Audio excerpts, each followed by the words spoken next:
ನ್ಯೂಸ್ಗೆ ಸ್ವಾಗತ. ನಾನು ಸಾನಿಯಾ. ಬನ್ನಿ ನೋಡೋಣ ಇವತ್ತಿಂದು ಹೊಸ ಅಪ್ಡೇಟ್. ಸಾರ್ವಜನಿಕ ಶಿಕ್ಷಣ ಇಲಾಖೆ ವಿಜಯಪುರನಲ್ಲಿ ಭ್ರಷ್ಟಾಚಾರದ ಬಗ್ಗೆ ನಾನು ಸತತವಾಗಿ 3-4 ತಿಂಗಳಿಂದ ಧ್ವನಿ ಎತ್ತಾ ಇದೆ.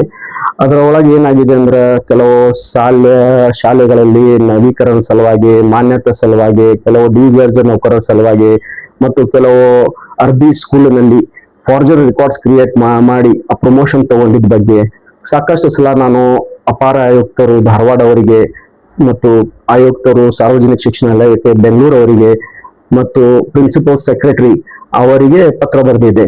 3/1/2026 ಒಂದು ನಾನು ಅಪಾರ ಆಯುಕ್ತರು ಡಾಕ್ಟರ್ ಈಶ್ವರ್ ಉಳ್ಳಾಗಡ್ಡಿ ಅವರಿಗೆ ಪತ್ರ ಬರೆದಿದೆ. ಆ ಪತ್ರದಲ್ಲಿ ಏನಿತ್ತು ಅಂದ್ರೆ 40 ಸಾಲಿಗೆ DDPI ಮತ್ತು ಪಾಸ್ವರ್ಡ್ ಮತ್ತು ಲಾಗಿನ್ ಅವ್ರದ್ದು ದುರುಪಯೋಗ ಮಾಡಿಕೊಂಡು 40 ಸ್ಕೂಲಿಗೆ ಪರ್ಮಿಷನ್ ಅನ್ನು ಕೊಟ್ಟಿದ್ದಾರೆ ಅಂತ ಹೇಳಿ ಸಾರ್ವಜನಿಕ ಜನರಲ್ಲಿ ಬಹಳಷ್ಟು ಚರ್ಚೆ ಇತ್ತು.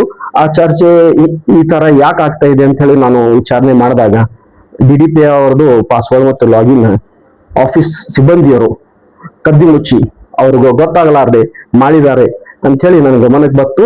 ಅದಕ್ಕೆ ಸಲುವಾಗಿ ನಾನು 3/1/2026 ಒಂದು ಪತ್ರ ಬರೆದಿದೆ. ಆ ಪತ್ರ ಪ್ರಕಾರ DDPI ಅವರಿಗೆ ಮನವರಿಕೆ ಆಯಿತು. 40 ಸಾಲಿಗೆ ಅವ್ರಿಗೂ ಯಾವುದೇ ಅನುಮತಿ, ಯಾವುದೇ ಪಾಸ್ವರ್ಡ್ ಲಾಗಿನ್ ನಾಲೆಜ್ ಇರಲಾರ್ದ ಕೆಲವು ಸಿಬ್ಬಂದಿಗಳು ಅವ್ರಿಗೆ ಮಿಸ್ಯೂಸ್ ಮಾಡಿದ್ದಾರೆ ಅಂತ ಹೇಳಿ ಒಂದು ಧಾರವಾಡ ಕಮಿಷನರ್ ಅವರಿಗೆ ಪತ್ರ ಬರೆದು ಅವರು ಮನವರಿಕೆ ಮಾಡಿಕೊಂಡು ಈಗ 29/1/2026 ನಲ್ಲಿ ಡಾಕ್ಟರ್ ಈಶ್ವರ್ ಉಳ್ಳಾಗಡ್ಡಿ ಅವರು ಒಂದು ಪತ್ರ ಬರೆದಿದ್ದಾರೆ DDPI ಅವರಿಗೆ.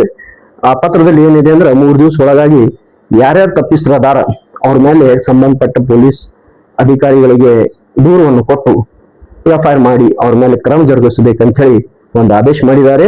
ಆ ಆದೇಶಕ್ಕೆ ನಾನು ಸ್ವಾಗತ ಮಾಡ್ತೀನಿ ಮತ್ತು ವೀರಯ್ಯ ಸಾಲಿಮಠ್ ಉಪನಿರ್ದೇಶಕರು ಸಾರ್ವಜನಿಕ ಶಿಕ್ಷಣ ಇಲಾಖೆ ಬಿಜಾಪುರ ಅವರಿಗೆ ನಾನು ಒಂದು ಅಪೀಲ್ ಮಾಡ್ತೀನಿ.